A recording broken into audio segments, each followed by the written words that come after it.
Hi everyone, I'm Cody Hanner from the Homestead Education and creator of the Homestead Science Curriculum and the Homestead Education Podcast. This is my husband Ron Hanner. Hey, how are you folks? He doesn't come around real often, I kind of keep him locked away, but anyways, we tried to do a couple of lives so that everybody could ask their questions while we were chatting, but unfortunately, Instagram Live just was not working for us today. So we decided to do a video and then go ahead and upload it and then be available to answer all your questions as you're watching.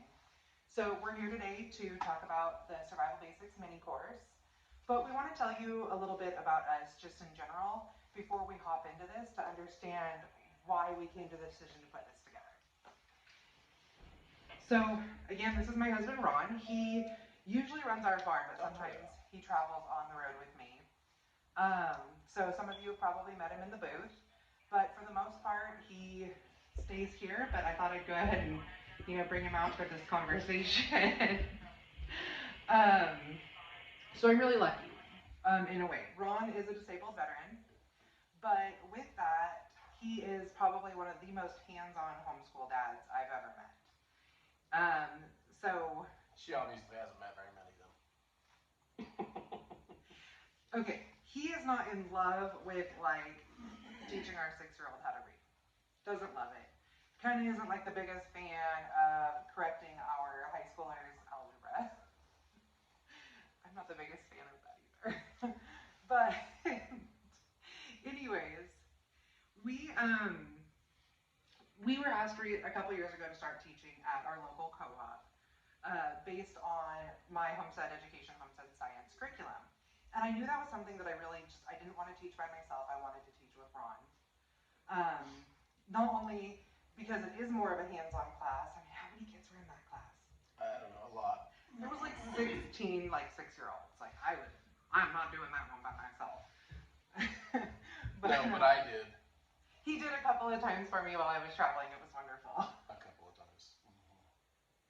Okay, so it was a lot more than a couple of times, but I still wrote the lesson and I recruited other moms to help him. No, it was great. She did all the writing, prepped the lessons, had them ready to go. Then she jumped on a jet and flew somewhere.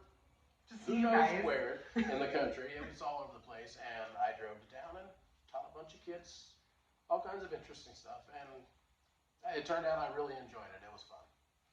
And so what has been really great about the homestead science classes is that they are so hands-on. So, I mean, we're growing microgreens with the kids. We just bring them home and make sure we watered them and bring them back, and the kids got to eat their microgreens. We brought piglets in. We brought chicken, and we actually had an opportunity to show the kids what's it called? Brumblefoot? Yeah, Brumblefoot. What Brumblefoot looks like. And we live in a really rural community where a lot of these kids are the ones that are doing the chores. And so these were all 5, 6, 7, 8-year-olds that are just now starting to do the family chores.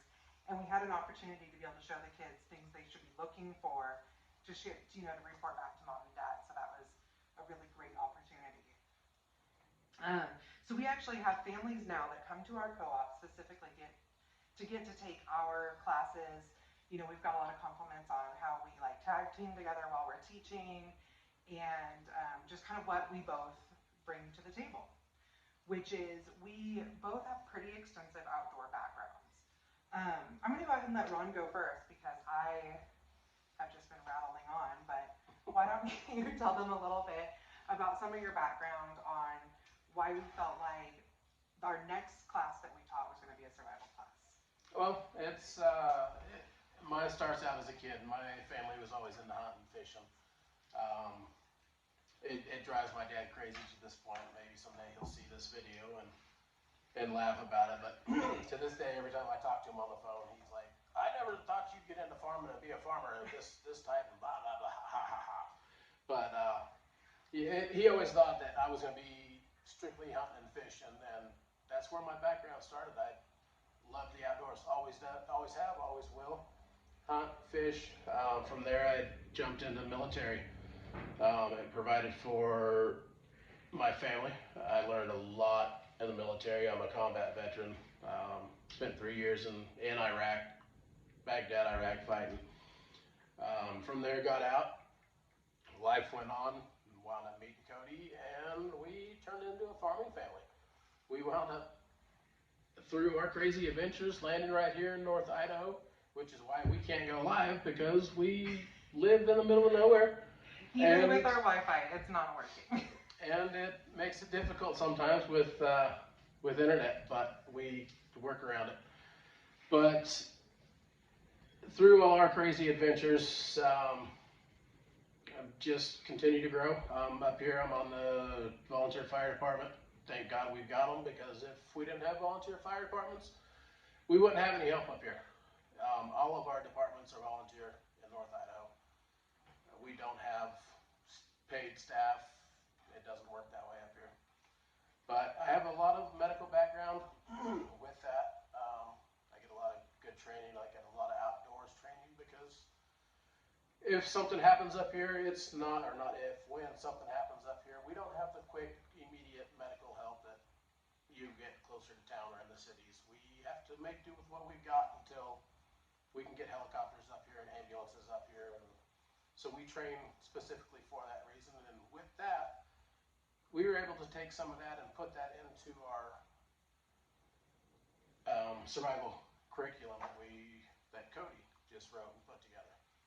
And I mean, I talk about this a lot on the road, that we also teach our kids so much of what Ron knows and has learned with the fire department, because we are 45 minutes from town. If we come across, a wreck, an injury, a fire, something like that, a lot of times we're the first ones on scene, and we may be the only help that's coming, and we need our kids to be able to jump right in and be there for us. And so many of you live in rural communities or are moving into rural communities for the first time, and this is something that we need our kids to be able to act fast, think quickly, use common sense, all those types of things. So before I jump into my background, well, before I kind of go into the next part of this, I'd like to tell you a little bit about my background. I was actually the farmer. I grew up, my dad was a cattle rancher. I grew up doing 4-H. But something that my dad did is he was a hunting guide, and that was his true calling or whatever. I mean, he grew up in Middle Tennessee, in the 40s, and he actually hitchhiked out to California. By the time I was born, he owned shipyards all up and down the West Coast. But when he hunted that whole time, and when he retired, the first thing he did was open a hunting guide business. And he hired me right off the bat as a hunting guide, and I did that all through my 20s, along with all my farming and 4-H background. I ended up going to college for animal science and agriculture, and I did a lot of my research in college on depredation plans for wild pigs in California. So this kind of has just become something that was a big part of our lives. My dad was, the things he taught me growing up on the ranch with him was, he was, for lack of a better word, let's call it scrappy. You could say that. I have actually fixed rigs on the side of the road with literally baling wire and duct tape. So some of you have heard my story, or my dad's story, about one time when he went missing in the woods and how he survived the night. Should I tell it? Sure. All right. Okay. So he was bear hunting in the mountains south of the Bay Area in California back, I think this was in the 80s. It was right before I was born. And they got into a really bad snowstorm. They got turned around, couldn't find their way out. I mean, they had search and rescue looking for them, all sorts of authorities. And he had a young guy with him, probably like a teens, early 20s. He ended up burying him in the snow with the dogs in hopes of keeping him warm overnight. And he actually did. He survived the night. I think he did have some frostbite on his toes. But my dad was on horseback and was trying to find his way out and just couldn't. And he knew that he wasn't going to make it through the night because, as I discuss in my book, that you can't survive sometimes past 3 hours in extreme conditions without shelter. So he ended up dispatching his horse, gutting it, and sleeping inside the horse for shelter because that was all that he could come up with where he was at. And then the next morning, he couldn't he went to shoot off his gun to like alert people where he was at, and his gun was frozen. And so he ended up peeing on his gun to thaw it out. And he shoots his gun off. They ended up finding him. Like I said, they had search and rescue. They had news crews out there looking for him. They finally get him out of the woods. And just so typical of my dad, they say, you know, Mr. Sanders, how did you think to do everything that you did? And he goes, well, I saw it on a John Wayne movie. And I mean, I tell you what, no matter how many times I heard that story as a kid, I never got enough of it. There's actually like I've seen the newspaper clippings from this, and I about died laughing even as a kid reading it. So we just at this point we knew that this was something that we could bring to your guys as kids, bring to your families on how to teach your kids survival. Because so many of us do have these backgrounds, but just like my homestead science course, so many people, they have the ag background, they know how to do the farming, but it's really hard to put those skills into words, into a curriculum, into the how-to for children to teach it. So we thought that this would be a really fun one to put together, and we taught it at our co-op this year. And oh man, the kids had a blast. It was definitely fun. It's most of this is some pretty basic stuff. We kept it that way on purpose. Some of it gets a little more in depth. It can, for lack of better words, get a little bit gory when we're doing some of the butchering. We went very hands-on with it and kept it real. When we do some of the butchering with the quail, teaching the kids what they're going to have to do to feed themselves in an extreme event. They're going to see it. They're going to learn it. They're hopefully going to be able to do it. Yeah. When you guys teach this class, just know that getting a hold of some Catornis quail eggs or live birds even, it's not very difficult. Get on Craigslist, check it out. You can find them pretty easy, and it's going to be a valuable part of teaching these lessons. And I have some links to some information on how to do that as well. It isn't part of the course, but it does give you some information on how you can go ahead and raise or get a hold of some quail to be able to actually teach your kids these hands-on things. One thing we found in teaching this course is, like I said, we live in a really rural area. These kids, I mean, they're hunting, they're farming, they're cutting firewood, they're in the woods all the time. And one of the very first things I did with them is I laid out our county map on the table and I said, nobody has GPS, find your house. And even like a 16-year-old just like turned and looked at me. And this kid, I thought he was going to have it because I mean, he's a really outdoorsy kid. Comes from like a real scrappy family and stuff. And he just turned and looked at me and was like, where's the highway? And I mean, I had to teach this kid how to read a map. Yeah. And I mean, that was, I think, the most eye-opening thing. We did that the second week of class. And from then on, every single one of those kids was completely locked in, realizing how much they actually didn't know, even being rural kids. Yeah, most definitely. The electronics have taken over so much that us as adults don't even realize how much we've lost control of our needed abilities. Reading maps, for instance. Yeah. Remembering phone numbers. Whew, yeah. They've hurt us, and we got to get back to the basics. Absolutely. And I mean, I've taught before on my podcast, and when I talk to families, that I feel like electronics do have their place in our lives. They were designed to be tools, and let's treat them as tools, not as our only source of all of our information and entertainment and everything.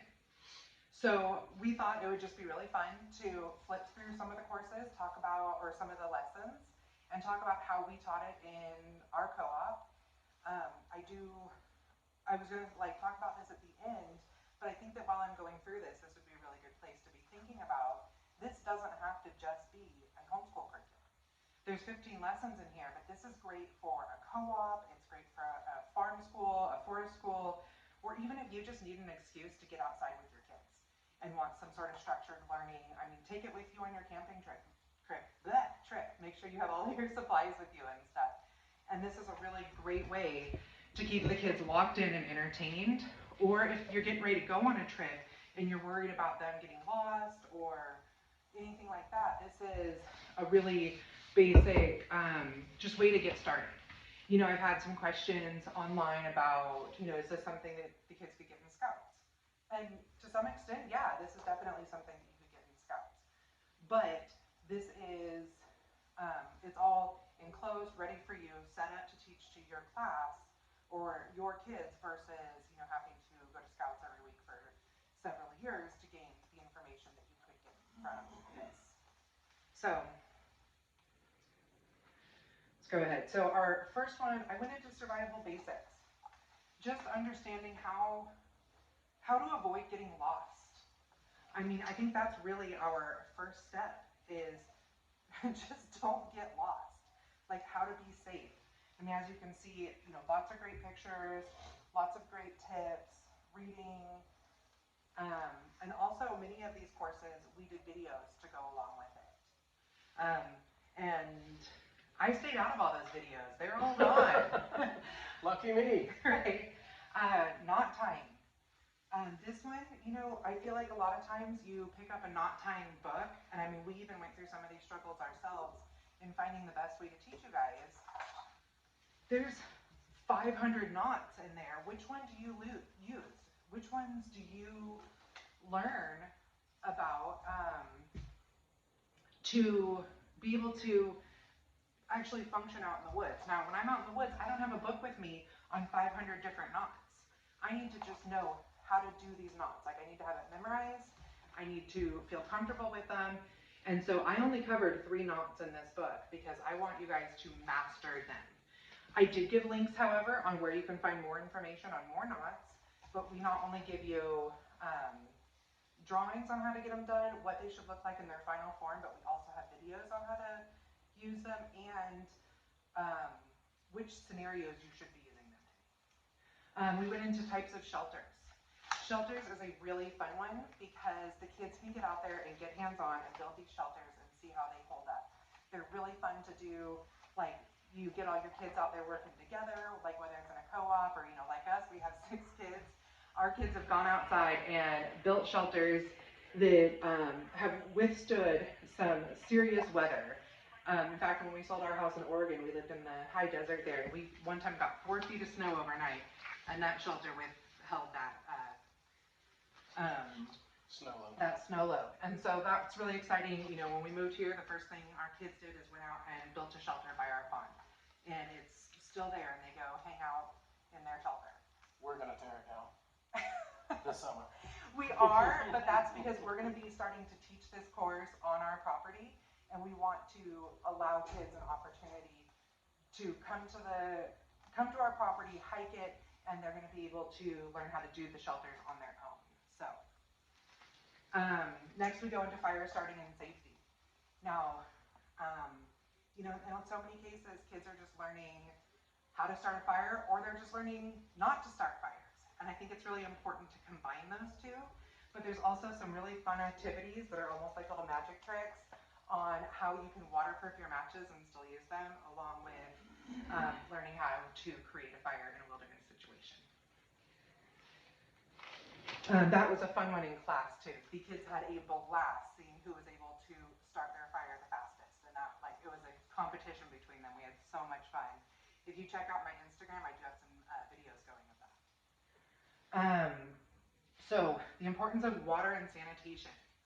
So this goes into not only how to get water, how to sanitize water, how to sanitize it with limited supplies, or what supplies you should take with you into the woods.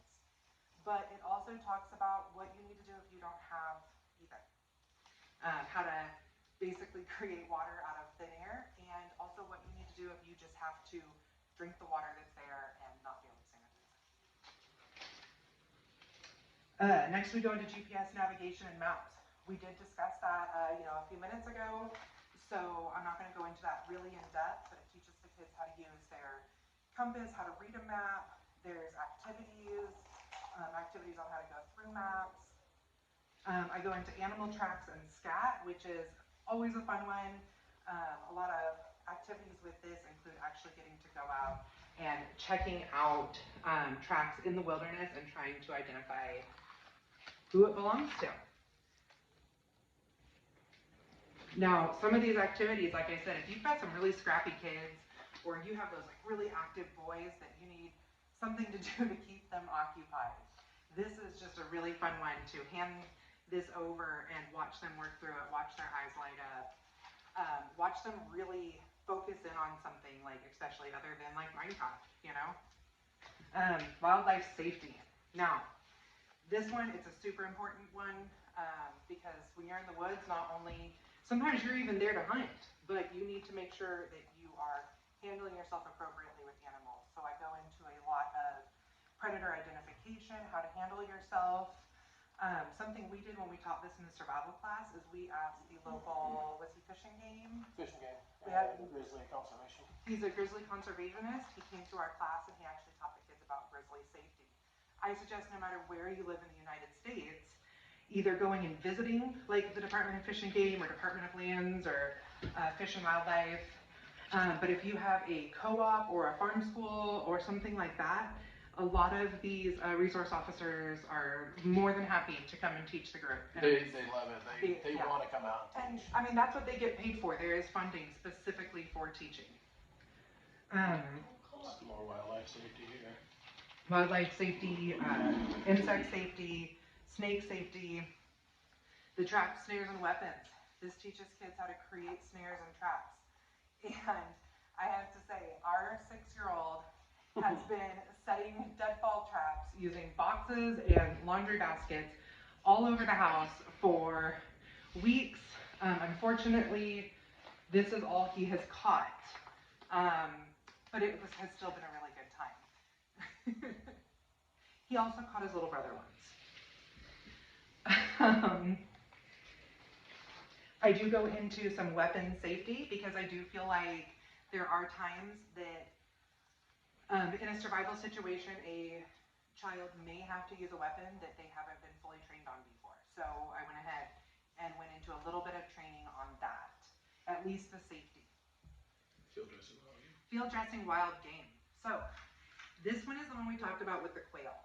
I strongly suggest that you have an opportunity to dispatch and field dress an animal before you get into a situation that you have to do it.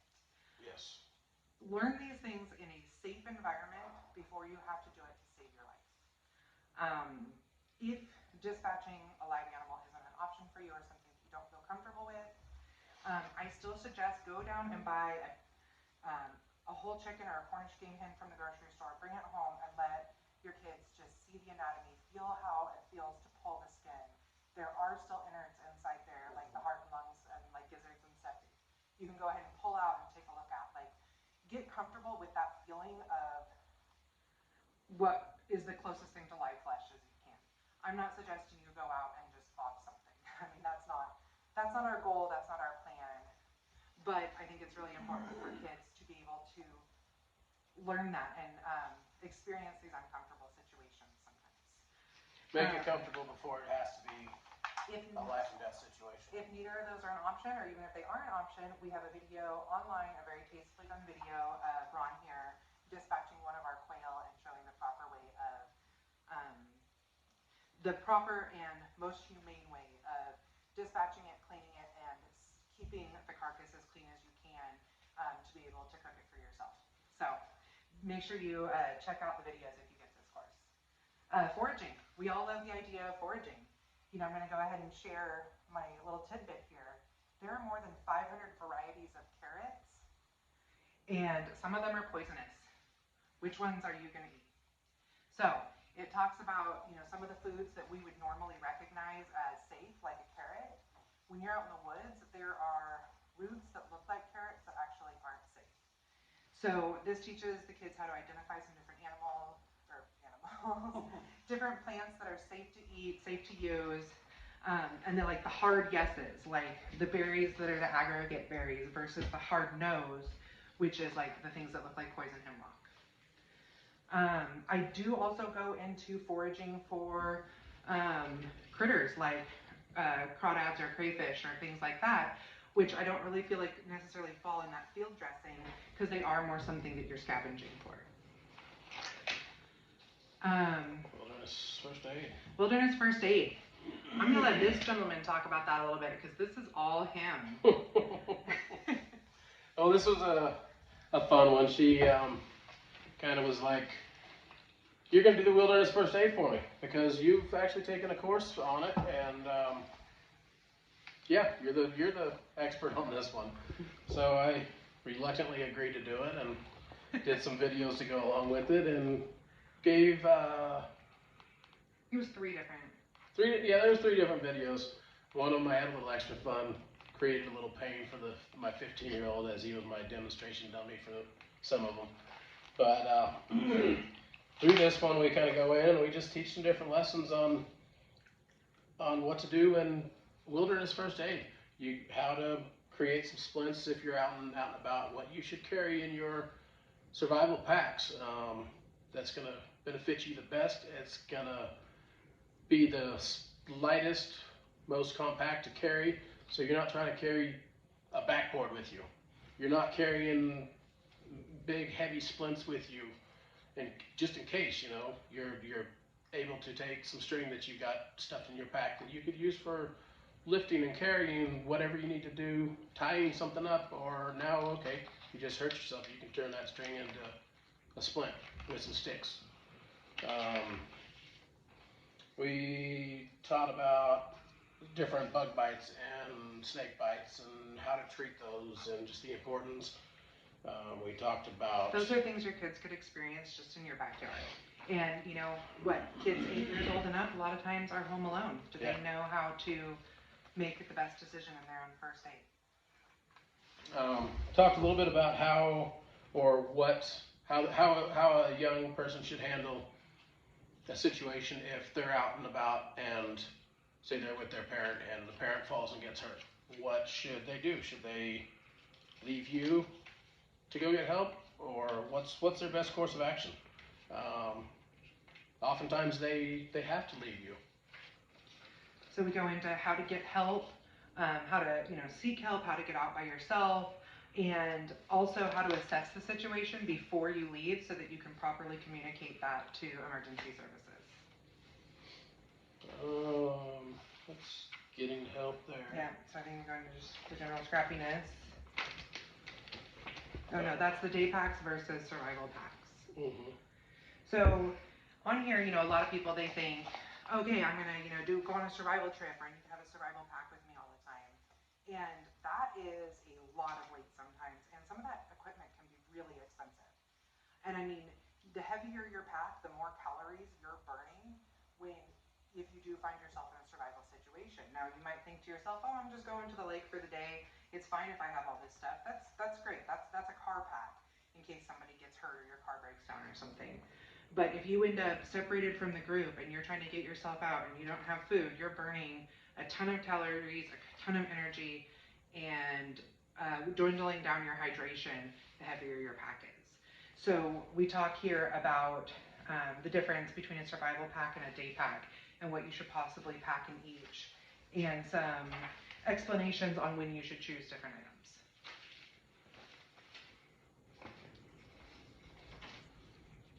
General scrappiness. So general scrappiness is a fun one for me because I feel like there's more to surviving in the woods than just being able to follow a manual. So there's just times when you need to use common sense, when you need to be able to assess a situation, and being able to figure out how to use things that you normally wouldn't use for one thing that you can use for another. This chapter, it far from covers every scenario or situation that you could possibly run into, but it definitely gives a lot of really great tips and tricks. One thing it does have you do in here is it strongly suggests reading either a fictional or nonfiction story, depending on your child's age or maturity level, about wilderness survival and scrappiness. There's a couple of books online that I suggested. I'll continue to add more as I run across really great ones. But go ahead and pick that book up right at the beginning before you start the course, because as the kids are reading through it, they're going to be thinking of some really fun ideas, and they start off the course with planning their what survival would be like, and they end the course with how they would handle a survival situation, along with a writing assignment for those of you who want to use this as a homeschool curriculum. So thank you so much for popping on. Check out the Survival Basics. And if you're catching it before January 31st, it is $10 off. After that, my price goes up. So thank you so much for tuning in, guys. Bye.